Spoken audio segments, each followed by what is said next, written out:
Ok,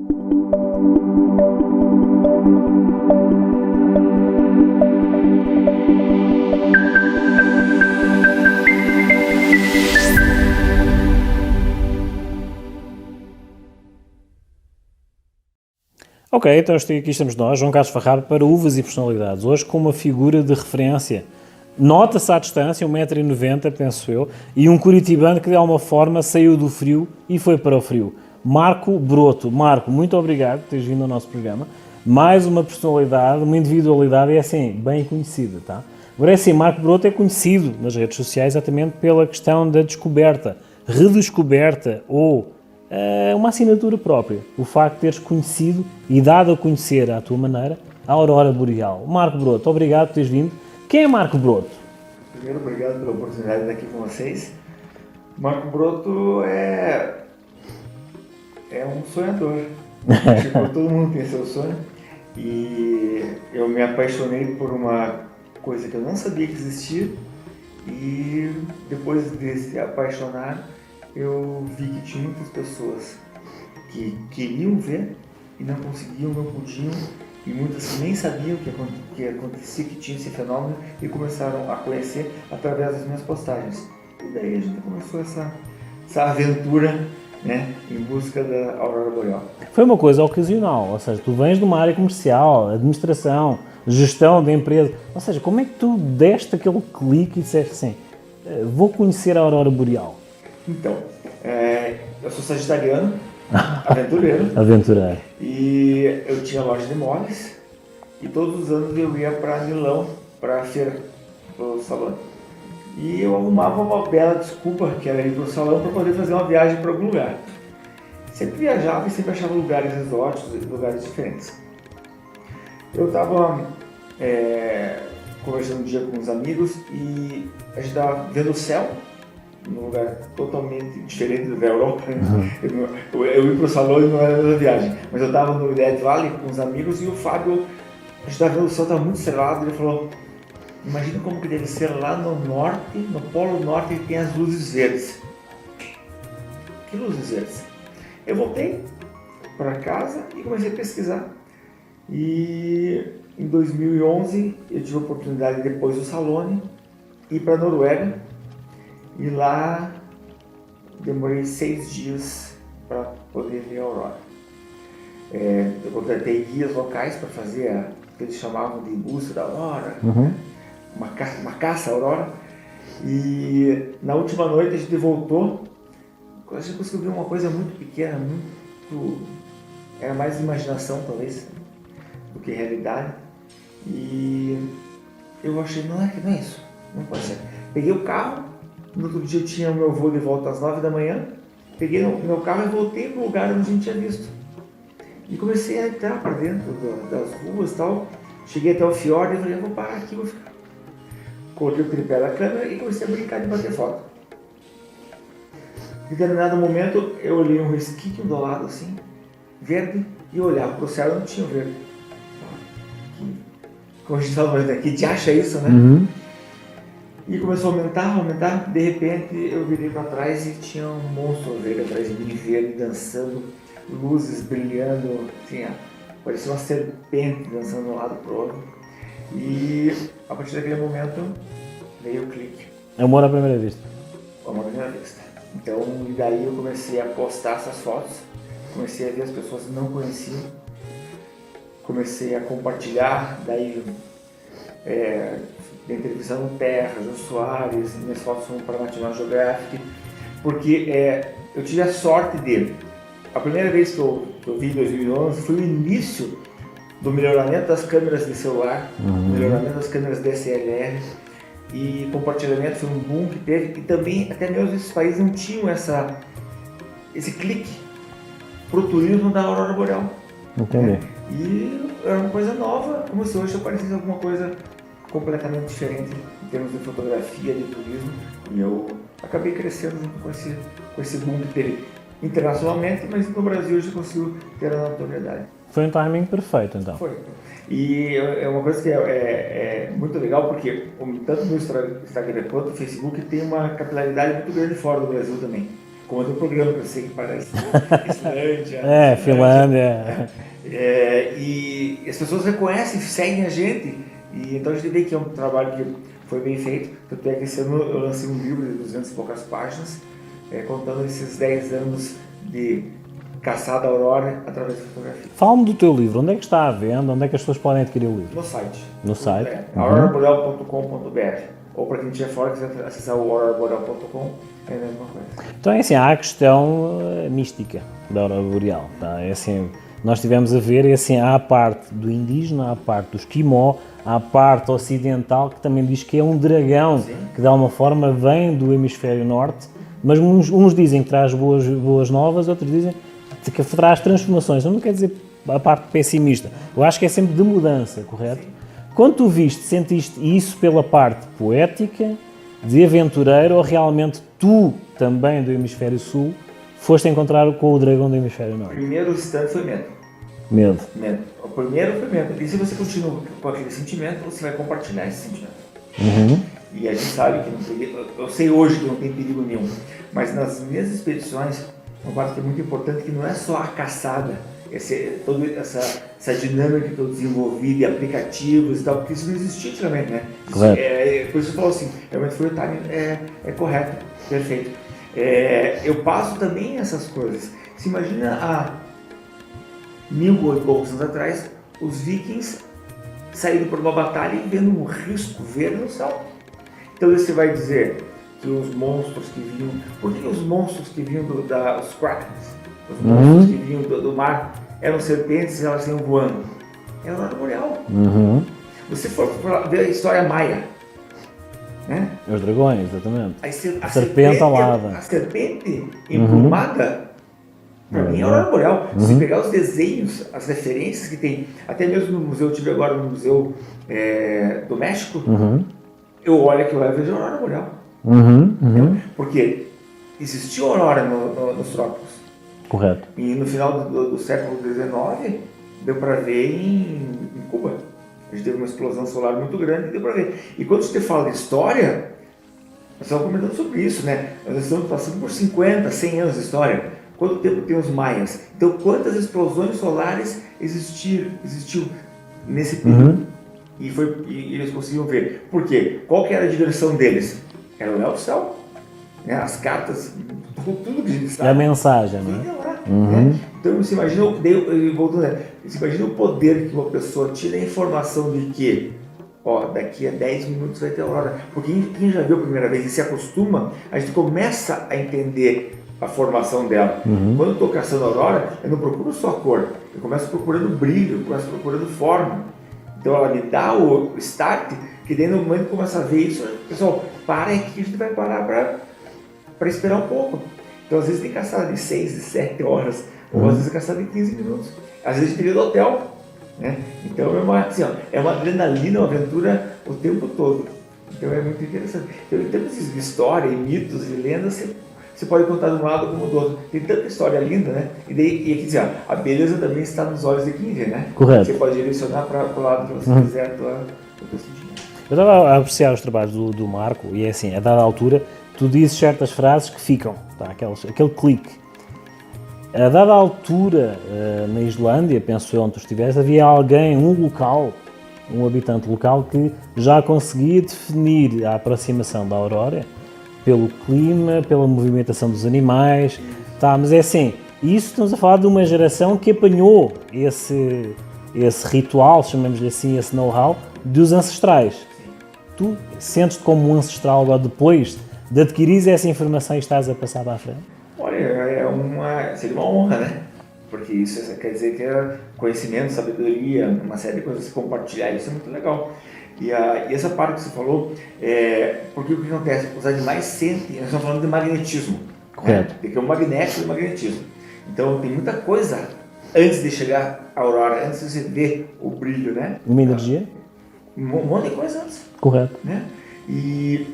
Então ele estava falando para mim que o que ele fazia, ele não tem, o vento nosso, o vento da atmosfera, não tem nada a ver com o vento solar. Então isso é uma coisa da cabeça dele. Mas a questão dos animais se movimentar de maneira diferente, sim.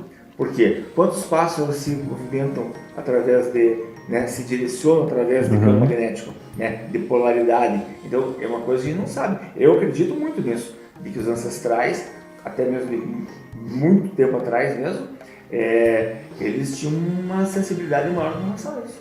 Te sentes, achas que encaixas indiretamente, sem saber, lá está. É que lá está, eu costumo dizer que assim, tu para veres a tua casa, convém sair de casa para veres a tua casa de fora. Sim. Mas quando voltas para dentro já tens uma perspectiva totalmente diferente. Sim. Sentes-te como um espírito velho, um espírito antigo, que de alguma forma voltaste àquela origem para assimilar novamente essa informação, porque assim, inicialmente tu sentiste medo.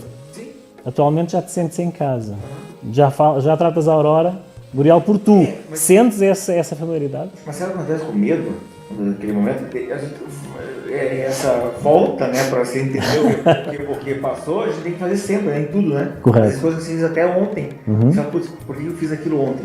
Então, a questão do medo, o quê? Eu estou num lugar inóspito, menos 16 graus, sozinho. Olha para o lado, não tem ninguém. Então, você já está com aquilo, né? Por mais que eu tivesse equipado, não equipado como eu vou hoje, em termos de roupa, mas você estava sentindo frio, você estava decepcionado, porque estava lá um tempo e não via. E daí você tem aquele sentimento, mas foi o primeiro. Ele já rotacionou instantaneamente. Eu senti esse medo, mas ele já saiu. E essa sensação, desse momento preciso, o que é que tu te lembras? Né? O que é que tu sentiste naquela transição, naquele clique? Não, eu olhei, eu até brinco, eu vi um monstro atrás de mim, porque das formas que você vê várias formas. Então, no momento eu vi, meu Deus, o que é isso? Né? Foi essa sensação que eu tive. E daí eu parei e falei, caramba, olha o que é isso. Você muda até o teu tom com você mesmo, né? Então você fala, meu Deus, que é isso? Nossa, que é isso, né? Que negócio que você pare, né? E venha para mim. Acho que foi muito... Sentes aquela sensação de humildade? Tem duas coisas muito importantes. O sentimento também é ambíguo. Porque você sente assim, ó, meu Deus, como eu sou pequeno perto de tudo isso. E depois, meu Deus, como eu sou grande para poder aproveitar tudo isso, ou poder contemplar isso. E quando eu falo meu Deus, eu falo, para você pode ser energia, para você pode ser Jesus Cristo, para outro pode ser aquela crença que cada um tem dentro de si. E a pessoa, ela se aproxima muito da crença na aurora boreal. Entender. É impressionante, sabe? A gente sente assim, uma simbiose?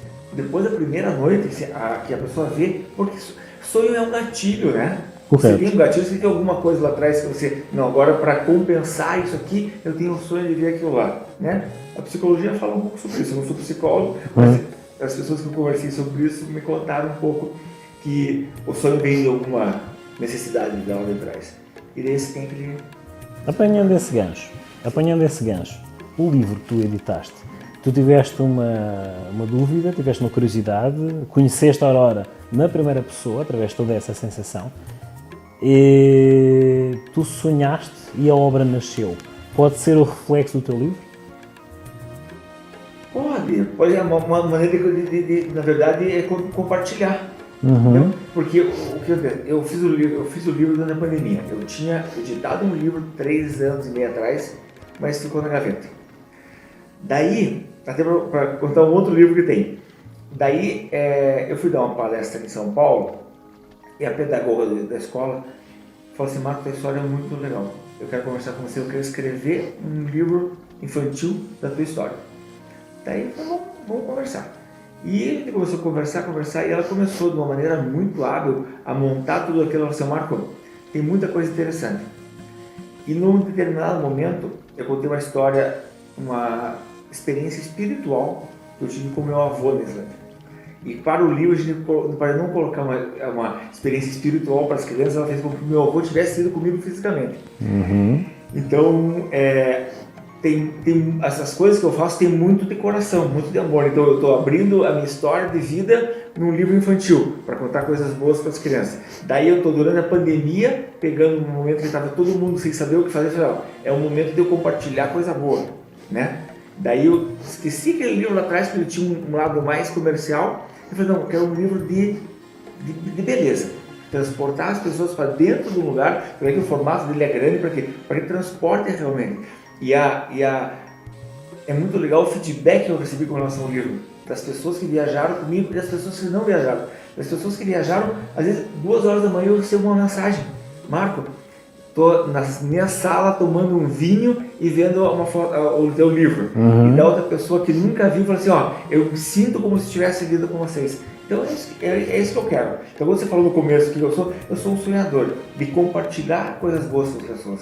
A gente tem a obrigação de deixar o mundo melhor para as próximas gerações. A gente está errando muito nisso, muito mesmo, né? Mas eu acho que ainda tem uma maneira de mudar. Mas eu acho que não bateu no fundo do poço ainda. É verdade. Eu acho que tem ainda uma. Mas está melhorando em alguns sentidos, mas em termos globais eu acho que tem muita. Uma melhoria. Internacionalmente, tem muita gente despreparada no poder. Mas assim, é uma transição. Eu vou apanhar o gancho daquela puxou do vinho, exatamente, para falar da Cabernet Sauvignon. Eu acho que ele é uma Cabernet Sauvignon. Porquê? Porque é assim, tu puxaste a parte de gestão, a parte estrutural, para uma parte, não direi mundana, mas de viagens, tá? Então é assim, temos a Cabernet Sauvignon. Eu acho que ele é uma Cabernet Sauvignon. Porquê? Cabernet Sauvignon não é uma uva nativa, ou seja, foi uma uva formada, tá? Foi através da Cabernet Franc e da Sauvignon Blanc que, através dessa assemblagem, fez a mutação da Cabernet Sauvignon. Porquê Cabernet Sauvignon? Cabernet Sauvignon dá-se em qualquer tipo de terroir. Terroir é um conjunto, num espaço delimitado, que junta um conjunto de condições climatéricas, de terreno, etc., que faz com que a planta, a casta Cabernet Sauvignon, se desenvolva. Mas lá está, ela desenvolve-se em qualquer terroir. Portanto, é assim, curitibano, ele foi para a Finlândia, Islândia, Dinamarca, lá está, Noruega, ou seja, com Alasca. Então lá está, uma Cabernet Sauvignon. Então, assim, eu acho que é uma Cabernet Sauvignon. E isto para puxando a uva para a personalidade. Marco, é assim, diz. Só falar uma coisa. Eu não falo de política, então quando eu falo internacionalmente, quer dizer que nacionalmente a gente tenha alguma coisa. Eu simplesmente não falo mais de política, depois de uma discussão que eu tive na internet, então para mim, eu já faz muitos anos que eu não voto, porque normalmente eu estou fora, então política para mim é um assunto que não... Aqui falamos de coisas mais saudáveis, sabes? É assim, aqui nós falamos de experiência, falamos de castas, falamos de evolução, falamos de experiências, falamos de sonhos, e basicamente coisas positivas. Lá está, eu costumo dizer que assim, eu vendo bacalhau com sotaque, tá? Porque assim, é mais saudável definir campos, respeitar as áreas e evoluir. Quando foi o bacalhau, eu lembrei do bacalhau que eu comi em Póvoa de Linhoso. Póvoa de Linhoso. No restaurante que o Jorge Amado dizia que tinha o melhor bacalhau do mundo, eu fui lá e tomei um peramanca comendo bacalhau. Peramanca, lá está. Lá está a questão do tinto, tá? Com o bacalhau. Geralmente o pessoal puxa a questão do branco para os peixes, tá? Mas tu já viste que a harmonização encaixa perfeitamente, não é? Marco, agora é assim, para finalizar, 2 situações, o que é que tu largas? Deixo 2 mensagens. Para esta geração que necessita de uma palavra positiva, tá? E depois no final eu quero que tu digas o seguinte: a pessoa conhece-te, 1,90m, o que é que os teus olhos dizem? Então, primeiro para a geração que está crescendo. Eu falei um dia desse com meu sobrinho que tem 21 anos. Eu tinha pena dele, do mundo que ele nasceu e está vivendo. Mas que daqui para frente só dependia dele mudar. Então só depende da geração mudar também. Acreditar. Poder, né? Acreditar. Sim, acreditar. E buscar coisas boas. Não é porque porque as pessoas, a empatia que tanto se falou agora não existe. Entendeu? Se existe a gente está vivendo uma guerra, né? Uma guerra ela não vai acabar tão próximo, eu acredito. Então você tem que ser empático. Então você tem que pensar na sociedade como um todo. Se você quer ser individualista, então tá, vai morar vai para Alasca. Vai para Alasca e mora lá no meio, entendeu? Então vai para qualquer lugar do Brasil, tem um monte de lugar, e viva dentro daquele teu mundo. Para a sociedade, se você ter uma sociedade, você tem que ser participativo e você tem que aceitar a maioria. Isso é uma coisa que eu passo para eles. E a outra, o que eu... O que é que os teus olhos dizem? Os olhos dizem que...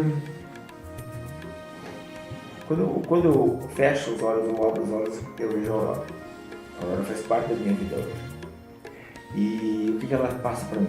Ela passa leveza, beleza, luz e cor. E eu tenho uma brasileira que mora em Talkeetna, no Alasca. O nome dela é Dora, e ela falou para mim uma vez assim, ó, quando vem a escuridão, nós vemos as luzes. Então é isso que ninguém vê. Quando está escuro, a aurora vai vir. Seja a aurora matinal, né, que a gente sabe que vai vir, ou seja a aurora boreal e austral, que ilumina as noites, de preferências mais frias e escuras. Ou seja, o reflexo e a denominação que eu falo, que é o povo brasileiro. Leve, cheio de cor e com muito a ensinar.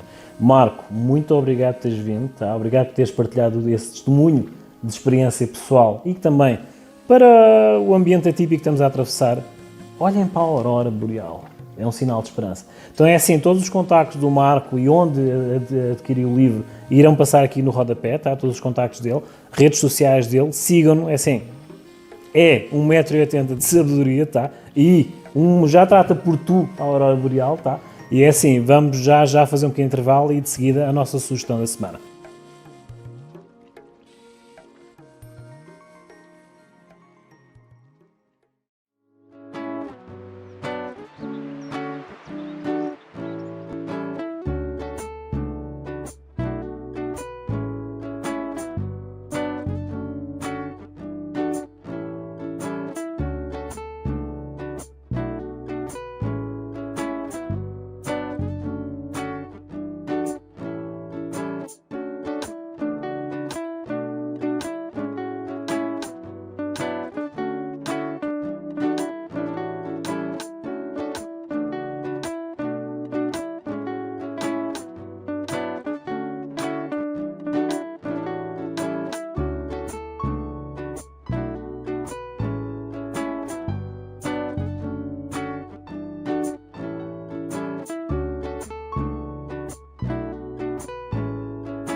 Ok, então agora de seguida vamos ver as imagens de extras e bastidores da presença de alguns elementos do elenco do filme comercial O Futuro da Moda. Estiveram aqui presentes no litoral do Paraná, onde tivemos o privilégio de fazer algumas entrevistas, mas captámos de bastidores algumas imagens dos presentes e de testemunhos de alguns que estiveram presentes nesse pequeno apanhado de spoilers de como é que será o filme. A exibição possivelmente em estreia 2024, tá? É toda uma estrutura do produtor Aro Prugo e Débora Lobo como dos principais mentores desse filme, o comercial O Futuro da Moda. Vamos ver na sequência algumas imagens de bastidores e onde estivemos presentes a fazer esta entrevista para a posterior edição. Acompanhem lá. Gente, eu tô aqui com a Vera e fala pra gente como é que tá sendo participar desse filme e interpretar a Carlota. Carlota Brenda é uma diretora de moda muito séria, sabe, de uma empresa muito grande, os modelos são muito favoritas e vai ser o máximo, assim, pra mim tá sendo uma experiência maravilhosa. Não, e o legal, gente, é que quantos anos você tem? Desculpa a inscrição, mas eu acho importante falar isso. Eu tenho 64 anos. Gente, 64 anos pra mostrar aí pra vocês que é possível realizar sonhos. É possível. É isso aí. O sonho nunca morre, como eu falo sempre. Tem mulheres, na verdade, que chega perto dos 50, 50 e poucos, elas já acham que nada é possível. É possível porque eu tenho 64, sou Miss Curitiba, Miss Paraná, Miss Brasil, Miss Universo Sênior e agora estou entrando pro Sênior. É isso aí, tem uma baita de uma experiência, né, Vera? E tá aí pra mostrar que é possível, É gente. possível. É possível, Mulheres, sonhem, não deixem de sonhar. sonhem porque o sonho nunca morre. É isso aí. Ó, gente, eu tô aqui com o César e fala pra gente. Qual é o papel que você vai fazer no filme? Então, eu vou participar, meu papel como diretor administrativo de uma empresa. Olha aí, ó, então ele vai ser um diretor administrativo. Então acompanhe logo logo o comercial filme.